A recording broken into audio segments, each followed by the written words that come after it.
사랑은 아무나 하나라는 노랫말이 이토록 잔인하게 들린 적이 있었을까. 대한민국 트로트계에서 오뚜기처럼 일어나 대중의 박수를 받았던 한 여가수의 화려한 커리어가 단 몇 분의 CCTV 영상으로 인해 모래성처럼 허물어지고 있다.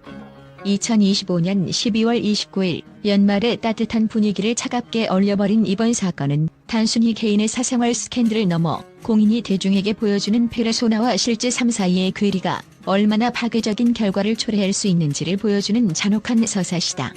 절대 사실이 아니다라며 강경 대응을 예고했던 그녀의 목소리는 엘리베이터 안에서 포착된 명백한 신체 접촉 영상 앞에서 한순간의 울음 섞인 변명으로 전락했다. 첫 번째로 주목해야 할 지점은 대중을 기만한 이중적 대응 방식이 불러온 치명적인 역풍과 위기관리의 완전한 파산이다.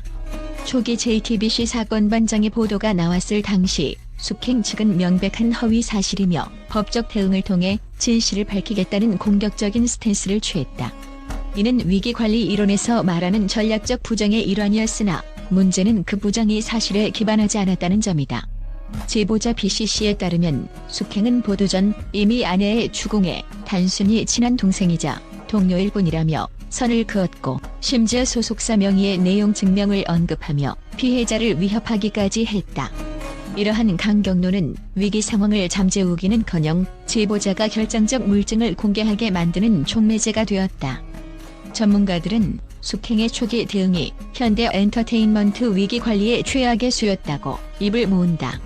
특히 남편의 휴대폰 데이터 복구를 통해 드러난 애칭과 기념일 정보, 그리고 사랑한다는 메시지는 그녀가 주장한 단순 친분이라는 방어 논리를 처참하게 무너뜨렸다. 연예계 관계자들은 잘못보다 더 나쁜 것은 대중을 상대로 한 거짓말이라는 연예계의 금기사항을 그녀가 정면으로 어겼다고 분석한다.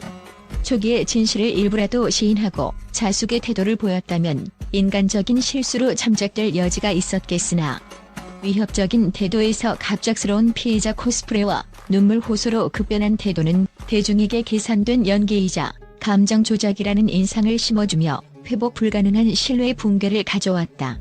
두 번째로 이번 사건이 트로트라는 장르적 특수성과 맞물려 파괴력이 배가 되었다는 점을 깊이 있게 고찰해야 한다. 트로트 시장은 MZ세대와 달리 40대부터 70대에 이르는 중장년층 팬덤을 기반으로 하며 이들은 가수의 실력 못지않게 인성, 가정적 가치, 그리고 도덕적 성실성을 소비와 지지의 핵심 기준으로 삼는다. 숙행이 그동안 대중에게 각인시킨 무명을 견딘 효녀, 의리 있는 마언니, 생활력 강한 여성이라는 이미지는 이들 팬덤에게는 단순한 캐릭터가 아닌 자신들의 삶을 투영한 지향점이었다. 중장년층 팬덤에게 가수는 단순한 엔터테이너가 아니라 내 자식, 내 동생과 같은 유사 가족의 지위를 갖는다. 따라서 이번 상간녀 논란은 팬들에게 단순한 실망을 넘어선 가족에 의한 배신이라는 심리적 외상을 남겼다. 통계적으로 트로트 팬들의 충성도는 타 장르보다 3배 이상 높지만 배신감을 느꼈을 때의 안티 전환율 또한 압도적이라는 연구 결과가 있다. 특히 한국 사회 보수적인 정서를 공유하는 트로트 주소비층에게 가정 파괴는 결코 용납될 수 없는 금기다. 제보자 BCC가 폭로한 구체적인 정황들, 남편의 가출, 의심스러운 생일 기념, 그리고 무엇보다 당당했던 숙행의 태도, 은 같은 여성으로서 그리고 한 가정의 주부로서 팬들이 느낄 분노의 지점을 정확히 타격했다. 한 가정을 바탕으로 몰아넣었다는 상간녀라는 낙인은 그녀가 주무대로 삼던 지역 축제와 기업 행사 시장에서 그녀를 깊이 대상 1호로 전락시켰다. 행사 섭외 담당자들은 트로트 행사는 가족 단위의 관객이 많아 이런 논란이 있는 가수를 세우는 것은 행사 전체의 이미지를 실추시키는 일이라며 입을 모은다. 세 번째 포인트는 디지털 증거 시대에 더 이상 숨길 곳이 없다는 기술적 물증의 공포와 그 법적, 사회적 함의이다. 과거의 연예계 스캔들이 목격자의 부정확한 증언이나 화질이 낮은 파파라치 사진 혹은 당사자들의 부인으로 흐지부지되곤 했던 신뢰의 게임이었다면 이번 사건은 엘리베이터 내부에 설치된 고화질 CCTV라는 현대 기술이 결정적 한방을 날린 형국이다. 영상 속에는 단순한 대화를 넘어선 두 사람의 밀착된 포옹과 입맞춤, 그리고 아주 자연스럽게 도어락을 누르고 상대의 집으로 들어가는 모습이 시간대별로 기록되어 있었다. 이는 그 어떤 날의 한 수시거나 오해다라는 식의 변명으로도 덮을 수 없는 물리적 사실로 작용한다. 법조계 전문가들의 분석에 따르면 최근 상관 소송에서 디지털 증거의 채택 범위는 과거보다 훨씬 광범위해지고 정교해졌다. 엘리베이터 CCTV는 단순히 불륜의 장소를 증명하는 것을 넘어 두 사람의 관계가 얼마나 깊고 친밀했는지를 보여주는 결정적 척도가 된다.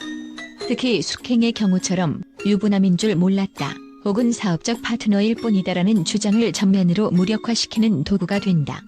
만약 관계를 몰랐다면 보이지 않았을 친밀함과 익숙함이 영상에 고스란히 담겨 있기 때문이다. 이는 재판부의 위자료 산정에서 피고의 악의성을 입증하는 핵심 근거로 사용되며 통상적인 위자료 금액을 상회하는 판결로 이어지는 기점이 된다. 또한 이번 사건에서 드러난 스마트폰 포렌식 데이터, 삭제된 줄 알았던 메시지와 위치 정보, 는 현대인이 자신의 행적을 완벽히 지우는 것이 불가능에 가까움을 극명하게 보여준다. 제보자 B씨가 남편의 휴대폰을 통해 확보한 구글 타임라인과 카카오톡 복구 데이터는 단순한 의심을 넘어 확신으로 이어지는 결정적 징검다리가 되었다. 연예인들은 대중의 시선을 피하기 위해 엘리베이터나 자택 같은 은밀한 공간을 은신처로 선택하지만 역설적으로 가장 안전하다고 믿었던 그 사적 공간들이 디지털 기술에 의해 가장 객관적인 증언대가 된 셈이다. 네 번째로 분석할 대목은 방송가와 광고계의 냉혹한 손절 프로세스와 그에 따른 경제적 파멸 및 커리어의 종말이다. 현재 MBN 현역가왕 제작진은 역대급 난관에 봉착했다. 트로트 서바이벌 프로그램의 특성상 출연자 개인이 쌓아온 서사와 감동적인 스토리가 시청률의 핵심 동력인데, 도덕적 결함이 수면 위로 드러난 인물을 방송에 노출하는 것은 프로그램의 진정성을 훼손하는 자폭 행위와 다름없다. 방송 관계자들에 따르면 이미 상당 부분 진행된 녹화 분량에 대한 통편집 논의가 긴박하게 이루어지고 있으며, 이는 단순한 가위질을 넘어 전체 서사의 흐름을 재구성해야 하는 방송 사고 수준의 난제로 작용하고 있다.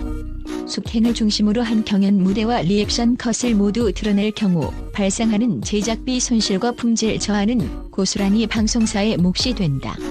경제적 파급 효과는 더욱 처참하다.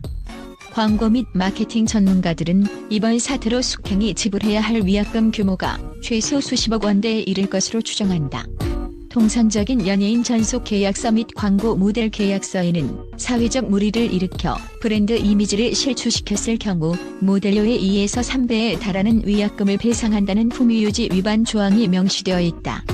현재 그녀가 활동 중인 광고뿐만 아니라 이미 체결된 수많은 지역 축제와 연말 기업 행사들의 위약금, 그리고 프로그램 하차에 따른 제작비 배상 책임까지 더해진다면 그녀가 십수년의 무명 세월을 견디며 모은 자산은 단숨에 바닥을 드러낼 것으로 보인다. 마지막으로 이번 숙행 사태는 대한민국 엔터테인먼트 산업 전체의 공인의 윤리적 책임과 스타덤의 사회적 비용에 대한 엄중하고도 뼈아픈 경고를 던진다. 현대 엔터테인먼트 산업에서 스타는 단순한 콘텐츠 공급자를 넘어 대중의 가치관과 정서에 지대한 영향을 미치는 사회적 공공재의 성격을 띈다. 스타가 대중의 사랑을 기반으로 누리는 막대한 부와 명예는 거저 주어지는 것이 아니다. 그것은 우리 사회가 합의한 기본적인 도덕률을 준수하고 타의 모범이 되어야 한다는 무언의 계약, 즉 노블레스 오블리주의 연예계적 편용을 전제로 체결된 신뢰 자본이다. 그러나 숙행이 보여준 일련의 행보는 이러한 신뢰 자본을 스스로 파산시킨 과정이었다. 사건 초기 명백한 증거 앞에서도 기록이 없으니 마음대로 해보라며 피해자를 법적으로 위협했던 태도는 공인으로서 가져야 할 최소한의 역지사지 정신조차 결여되었음을 보여주었다. 이후 증거가 들이닥치자 내가 죽어야 끝나느냐며 극단적인 발언을 서슴지 않고 어머니 병원비를 운운하며 감정에 호소한 행위는 전형적인 자기중심적 위기 모면의 극치로 비춰졌다. 이는 제보자인 피해 아내가 겪었을 가정을 잃은 고통과 아이들의 상처를 철저히 외면한 채 오직 자신의 연예인 생명 연장만을 염두에 둔 이기적인 발로로 해석될 뿐이다. 대중은 이제 노래만 잘하는 기계를 원하지 않는다. 수많은 오디션 프로그램을 거치며 시청자들은 아티스트의 실력만큼이나 그들의 삶의 궤적과 태도에 열광하고 지지를 보낸다. 트로트라는 장르가 주는 따뜻한 위로와 정겨운 정서는 가수의 삶이 투영될 때 비로소 완성된다. 하지만 숙행이 보여준 상관과 기만의 서사는 그동안 그녀가 무대 위에서 불렀던 모든 노래를 가짜로 만들어버렸다. 대중은 위로를 준 줄 알았던 스타가 실제로는 타인의 삶을 파괴하고 있었다는 사실에 형언할 수 없는 배신감을 느낀다. 이는 곡 노래는 잘하지만 인간으로서는 신뢰할 수 없다는 낙인으로 이어지며 신뢰가 사라진 스타의 생명력은 결코 지속될 수 없음을 증명한다. 전문가들은 이번 사건이 연예계 전반의 윤리적 가이드라인을 재정립하는 중요한 분기점이 될 것이라고 전망한다. 위기 관리는 단순히 어떻게 사과하느냐의 문제가 아니라 어떻게 살아왔느냐의 문제임을 숙행 사태는 여실히 보여주었다. 거짓으로 일관하다 물중 앞에서 무릎 꿇는 구시대적인 대응 방식은 더 이상 디지털 시대의 대중에게 통하지 않는다. 대중은 스타에게 완벽한 도덕적 성인을 기대하는 것이 아니다. 적어도 타인의 삶을 짓밟는 행위에 대해 부끄러움을 알고 진실 앞에서 비겁하지 않은 태도를 기대하는 것이다. 결국 진정한 아티스트란 수만 명의 환호가 쏟아지는 화려한 무대 조명 아래서만 빛나는 존재가 아니다.